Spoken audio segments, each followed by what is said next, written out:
Good morning students. अब तक हमने स्टडी किया था ग्रुपिंग ऑफ रेजिस्टेंस के बारे में। अगला हमारा टॉपिक होगा आज का, वो होगा हीटिंग इफेक्ट से रिलेटेड। ध्यान रहे एनटीएससी स्टूडेंट्स खासकर फोकस करें कि आपके एग्जाम में किरचॉफ्स लॉ नहीं है, ठीक है। अगर आपको कोई ये कहता है कि किरचॉफ्स लॉ जो है वो एनटीएससी के अंदर कर लो, तो वो नहीं है आपके, ठीक है। आपको किरचॉफ्स लॉ नहीं करना है, कभी किरचॉफ्स लॉ के चक्कर में पड़ जाओ, किरचॉफ्स लॉ बिल्कुल नहीं करना है, ठीक है। हाँ, उससे पहले मैं आपको रेजिस्टेंस के अंदर फैक्टर्स जो था उसके बारे में बताया था, और आगे आज हम करेंगे इलेक्ट्रिक पावर और हीटिंग इफेक्ट के बारे में, ठीक है। तो सबसे पहले हम बात करते हैं इलेक्ट्रिक पावर के बारे में। इलेक्ट्रिक पावर है क्या? देखो, पावर आपने 9th क्लास में भी स्टडी किया था, और पावर आपने पढ़ा था रेट ऑफ डूइंग वर्क, ठीक है। तो किसी भी चार्ज कैरियर को मूव करवाने के लिए जो हमें वर्क करना पड़ेगा वही हमारी इलेक्ट्रिक पावर कहलाएगी। मतलब वहां पर भी रेट ऑफ डूइंग वर्क ही है। क्या है? Rate of doing work. Rate of doing work. मैं आपको बता दूं यहाँ पे, तो पावर मैंने आपसे कहा कि 2 प्रकार की पावर हम यूज करेंगे, या मैं दूसरी तरफ से कह सकता हूँ work done per time. Work done पर unit time is known as power. क्या कहलाएगी? पावर कहलाएगी। यहां से हम बात करें आपके सामने, तो पावर मैंने आपसे कहा था 2 प्रकार की है। नंबर फर्स्ट आपकी है, मैंने आपसे कहा मैकेनिकल पावर, दूसरी यहां पे इलेक्ट्रिकल पावर। मैकेनिकल पावर आपने पढ़ा कि किसी भी ऑब्जेक्ट को मूव करवाने के लिए जिस पावर की हमें जरूरत होती है मैकेनिकल पावर कहलाती है, ठीक है। ओके, हाँ।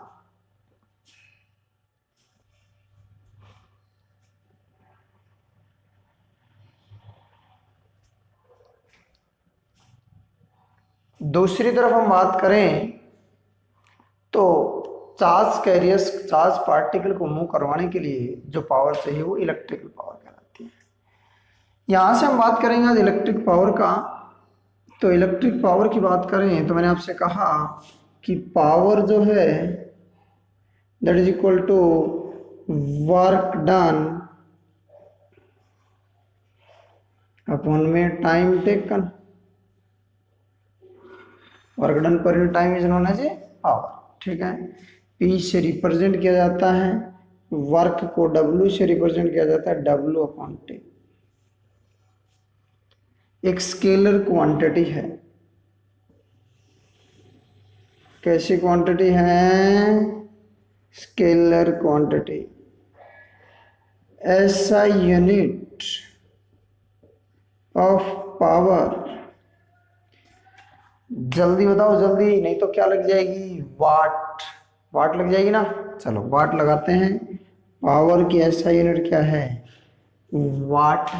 क्या है? वाट। यानी कि हम सीधे सीधे शब्दों में कह सकते हैं कि 1 watt is said to be 1 joule work is done in the 1 second. यानी कि 1 सेकेंड में अगर आप 1 जूल वर्क करते हो तो वो जो पावर अब आपने कंज्यूम की है वो 1 वाट कराएगी। क्लियर है? आगे बात समझ में? कोई दिक्कत नहीं है, चलें आगे। अब पावर के अंदर हमने डिस्क्रिप्शन नहीं किया है अभी, ठीक है, डेरिवेशन जो है वो नहीं किया है अभी। आगे चल के चलते हैं। मैंने आपसे कहा कि पावर जो है वो वर्क अपॉन टाइम होता है। अब अगर हम बात करें तो बात हम लेके चलें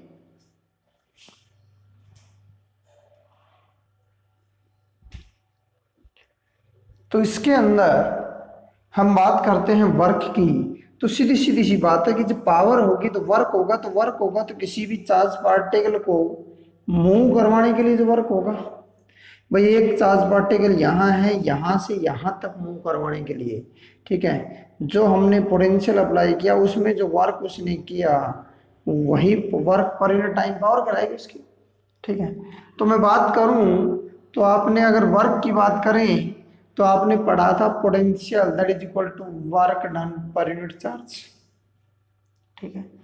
अब वर्क डन यहां से क्या आ जाएगा, work done that is equal to potential into charge, यहां से वैल्यू पावर की आ जाएगी, power that is equal to V into Q upon t. तो Q अपॉन टी क्या है यहाँ पर, अरे आपने पढ़ा था I is equal to charge per unit time, तो पावर क्या आ गई V इंटू आई, क्लियर है। दूसरी तरफ हम इसको लेके चलें तो V is equal to I R था किसके अनुसार, अकॉर्डिंग टू होम्स लॉ के अनुसार हमने V is equal to I R पढ़ा था, पावर की जगह रख दो P is equal to I R into I, तो वैल्यू आ गई आई स्क्वायर आर। क्वेश्चन 1 है 2 है। दूसरी तरफ I की जगह भी रख सकता हूं मैं, I is equal to V by R, रख दो भाई P is equal to V into V by R, तो P is equal to V square by R. यानी कि पावर को मैं कहूं तो पावर हमने P is equal to V I square R या वी स्क्वायर बाई आर, तीनों ही पावर है, तीनों क्या है पावर, ठीक है। यहां से हम बात करें तो ये हमारी पावर है, कौन सी पावर, इलेक्ट्रिकल पावर, यूनिट क्या थी वाट। इसके अलावा एक यूनिट और है हमारी, और वो कौन सी है, और वो है हॉर्स पावर। कौन सी है, हॉर्स पावर, हॉर्स पावर है, horsepower, and that is equal to 746 watt, 746 watt, यानी कि 1 horsepower that is equal to 740 watt है, या 1 horsepower that is equal to 0.746 kilowatt, 1 kilowatt that is equal to 1000 watt. Clear है, आगे बात समझ में कोई दिक्कत नहीं है, चलें आगे। चलो अब बात करते हैं इलेक्ट्रिकल एनर्जी की, इलेक्ट्रिकल एनर्जी की, इलेक्ट्रिक एनर्जी। अभी हमने पावर पढ़ा था, तो पावर क्या था, रेट ऑफ डूइंग वर्क था, उसमें जो वर्क किया ना हमने वो वर्क ही एनर्जी था, यानी कि it is the energy consume to move a charge from one terminal to another terminal. एक टर्मिनल ये है, एक टर्मिनल ये है, एक चार्ज को मूव करवाने के लिए जो वर्क कंज्यूम होगा, जो एनर्जी कंज्यूम होगी, वही तो क्या कहलाएगी, एनर्जी कहलाएगी। It is the energy consumed which is required to move a charge from first terminal to another second terminal of a circuit, of a circuit, ठीक है, first terminal to second terminal. अब बोले जी work, work की बात की तो हमने power is equal to work upon time लिखा था, तो work is equal to energy that is equal to power into time लिख दे, पावर इनटू टाइम। इसके एनर्जी की बात करें तो वैल्यू आ जाएगी, पावर की वैल्यू थी V into I into t, या दूसरी तरफ एनर्जी हम लिखे हैं तो ये थी आई स्क्वायर आर टी, तीसरी तरफ एनर्जी लिखे हैं तो ये थी V square upon R into t. ये एनर्जी कंज्यूम होगी, यानी कि मैंने पावर की वैल्यू लिखी है, ये पावर की, ये बड़ी, ये बड़ी, ये बड़ी, ठीक है, ये एनर्जी कंज्यूम होगी, ठीक है। अब एनर्जी की यूनिट आपने जूल पढ़ी थी, क्या पढ़ी? जूल। यहां पर इलेक्ट्रिकल एनर्जी की एक तो होती है इलेक्ट्रॉन वोल्ट, इलेक्ट्रॉन वोल्ट, और इलेक्ट्रॉन वोल्ट होता है 1 electron volt that is equal to 1.6 into 10 की पावर माइनस 19 जूल के इक्वल। 1.6 इंटू 10 की पावर माइनस 19 जूल के इक्वल होता है। इसके अलावा एक यूनिट और होती है, और वो होती है आपकी kilo watt hour, kilo watt hour, and that is equal to किसके इक्वल होता है? Kilo watt hour, kilowatt. अब किलो वाट में कितने वाट होते हैं? 1000 वाट। हावर में कितने सेकंड होते हैं? 3600 सेकंड, ठीक है। सीधा सीधा सा आ जाएगा, सीधी सीधी सी वैल्यू आ जाएगी 3600 गुणा 1000, 3.6 इंटू 10 की पावर 6 वाट सेकंड था। अब मैं पावर की यूनिट बताई थी watt, that is equal to joule पर सेकंड, तो joule is equal to watt into second लिख सकता हूं। अरे joule is equal to watt into second, तो वैल्यू आ गई 3.6 इंटू 10 की पावर 6 जूल। यानी कि मैं ये कहूं कि 1 kilo watt hour that is equal to 3.6 into 10 की पावर 6 जूल, इतनी एनर्जी कंज्यूम होगी। ये 1 किलो वाट आवर है, that is the board of trade unit, BOT, board of trade unit है, ठीक है। दूसरी तरफ 1 किलो वाट आवर को हम अपने जो मीटर होते हैं घर के अंदर 1 यूनिट के इक्वलेंट काउंट होता है, 1 यूनिट के equivalent, 1 kilo watt hour is equal to 1 unit, ठीक है। यानी कि आपसे कहे कि आपके घर के मीटर के अंदर कितनी यूनिट है? 5 यूनिट है, तो इतनों को 5 से गुणा कर दो, इतनी एनर्जी कंज्यूम करेगा। 10 यूनिट है तो 10। क्लियर है? ओके, हाँ।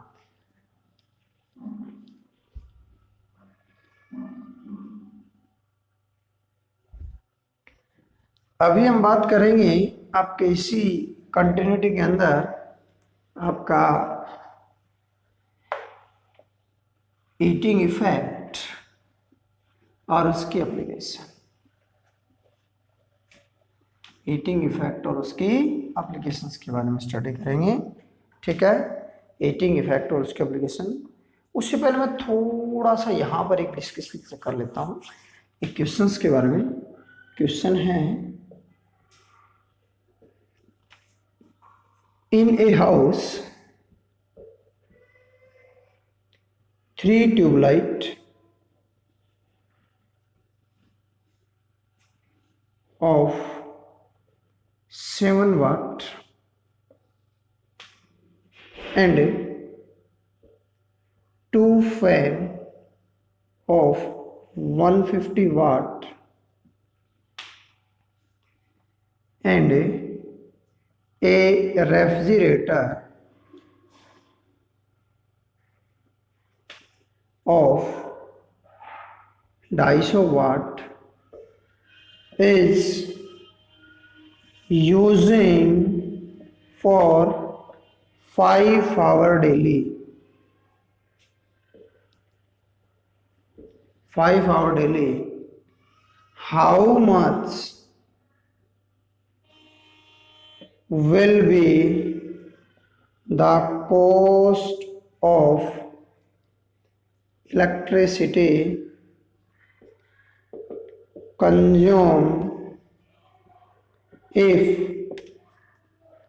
1 unit charge as 5 रुपये।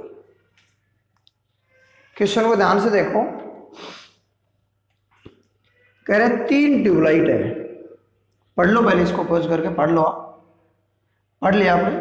ठीक है, ओके। 3 ट्यूबलाइट है 7 वाट की,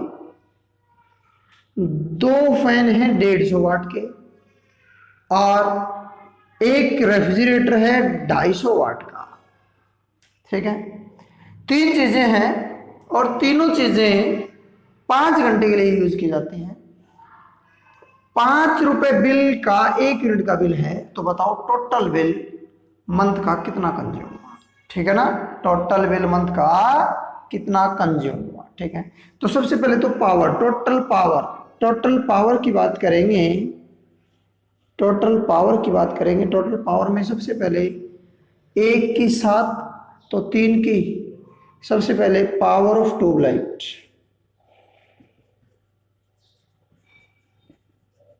that is equal to 3 into 7, that is equal to 21 वाट। ठीक है, आगे कह रहा है सेकंड पावर ऑफ फैन,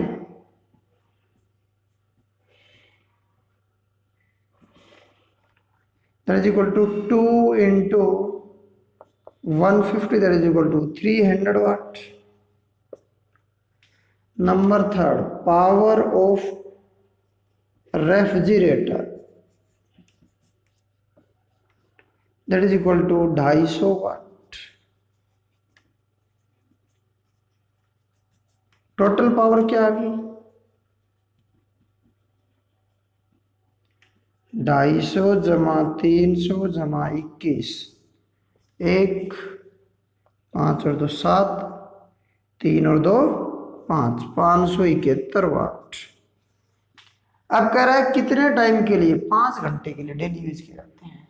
तो टोटल एनर्जी निकालेंगे, एनर्जी निकालेंगे, तो एनर्जी हमने निकाली थी पावर इनटू टाइम, तो 571 गुणा में 5, 571 गुणा 5,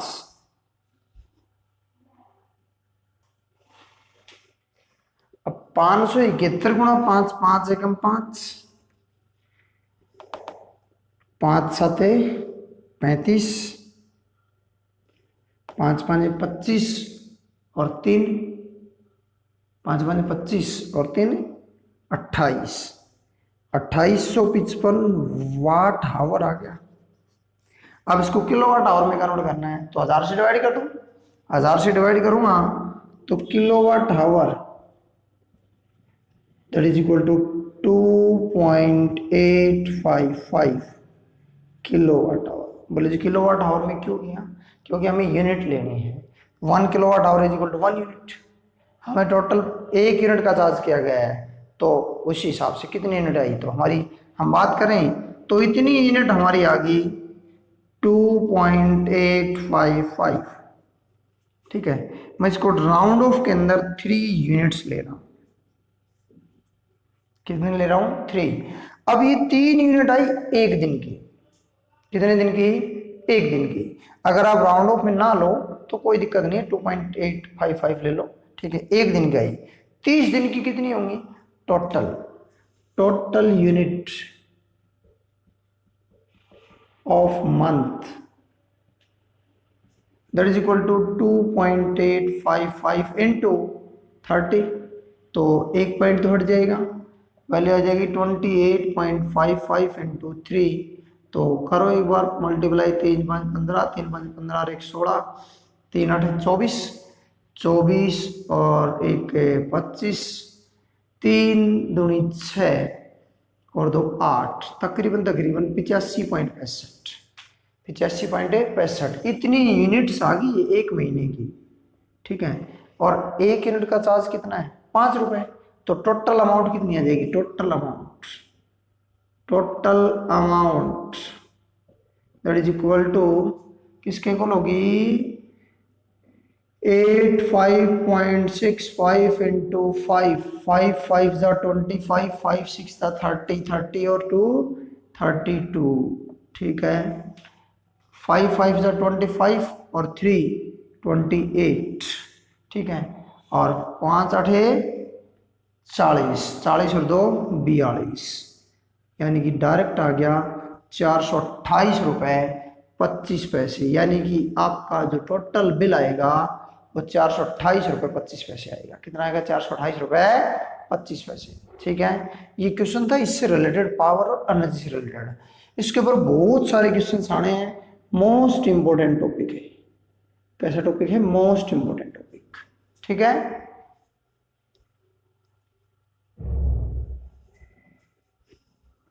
अब हम बात करते हैं अगला इसी से रिलेटेड,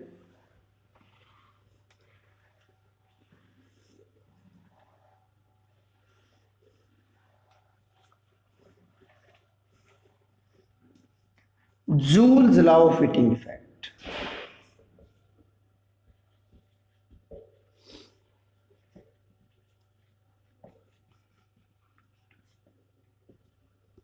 या हीटिंग इफेक्ट ऑफ करंट, आप ये भी कह सकते हो, हीटिंग इफेक्ट ऑफ करंट भी कह सकते हो, हीटिंग इफेक्ट ऑफ करंट भी कह सकते हो। ठीक है, हीटिंग इफेक्ट ऑफ करंट कह दो या joules law of heating effect कह दो, एक ही बात है। ठीक है, यहां पर हम बात करेंगे कि जब किसी कंडक्टर के अंदर से करंट फ्लो करता है तो उस कंडक्टर के अंदर से हीट प्रोड्यूस होती है। ठीक है, यानी कि according two joule, according two joule, when current flowing through a conductor, then heat is produced in that conductor, and that heat is directly proportional to the square of the current, and directly proportional to the resistance, and directly proportional to the time square of the current। जितना current flow कर रहा है उसका square, resistance of ए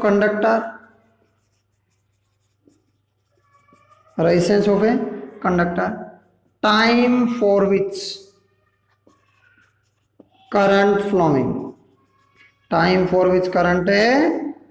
जिस time के लिए current flow कर रहा है। यहां से हम तीनों लेके चलेंगे तो H is directly proportional to I square RT, तो H is equal to I square RT upon J is equal to 1 होता है फॉर ऑल सिस्टम के लिए, तो H is equal to direct आ जाएगा I स्क्वायर RT आ जाएगा, H is equal to I square RT आ जाएगा। इसके एप्लीकेशंस हैं, एप्लीकेशंस की बात करें तो एप्लीकेशंस आपकी कौन कौन सी हैं। नंबर फर्स्ट में बात करूं तो आप अपने घर के अंदर हीटर, ठीक है, प्रेस, ठीक है, ब्रेड टोस्टर,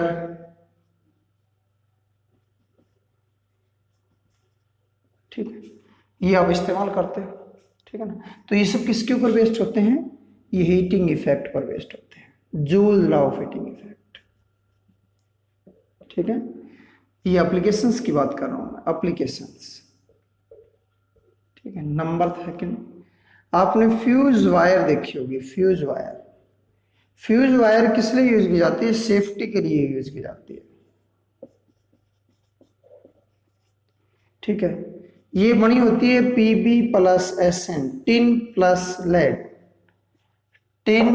लेड से बनी होती है। ठीक है, इसके अंदर ये इसका लो मेल्टिंग पॉइंट होता है और हाई रेजिस्टिविटी होती है।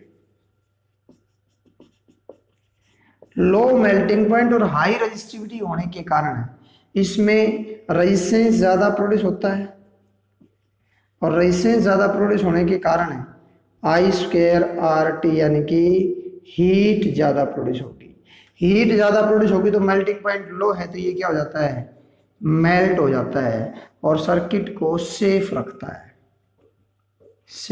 है। सीरीज में लगाया जाता है, किस में लगाया जाता है, सीरीज के। ठीक है, इसके अलावा हम बात करें हमारी थर्ड एप्लीकेशंस की। थर्ड एप्लीकेशन इसकी है नंबर थर्ड, इलेक्ट्रिक लैंप।